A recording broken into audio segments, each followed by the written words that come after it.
commonly done wrong. If done correctly, you are not going to be using a lot of weight. What you got to remember with lateral raises is pivot points, and pivot points with load. The weight needs to go up from the side of your body out to the side. If your hands creep forward in front of your chest line, you'll start to activate your front delt, because your pivot point then becomes the rotation of your arm and not the lateral movement of your arm. So the load's then pulling down forwards, trying to pull your arm round. Well, if your arm's out to the side, the load is then on your medial delt as it tries to lift the arm up and around. The other thing with lateral raises is you can get a lot of trap activation. People tend to shrug up when they do them. Keep open, keep your shoulders wide, and push those hands far away from the body as you go through the range. Like I say, doesn't need a lot of weight.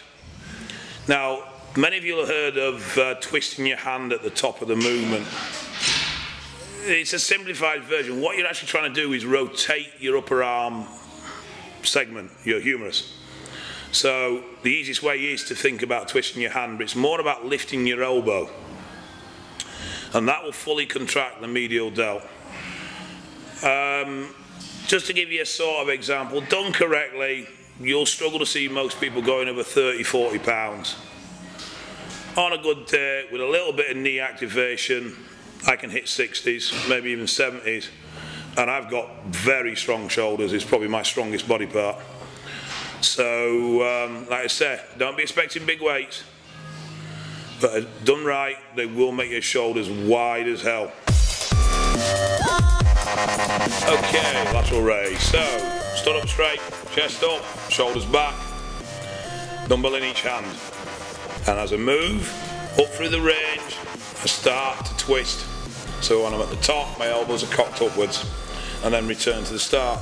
You'll note that I don't let the dumbbells come forward of my chest line, and that the twist starts about midway up. So it's all one movement. Now, if I'm going heavy, then there is a little bit of, not so much swing, but I'll dip my knees at the top of the movement to allow to fully contract at the top. But again, always control the negative. Always. However you go, however much you throw that thing up, make sure those negatives are controlled and keep everything in line.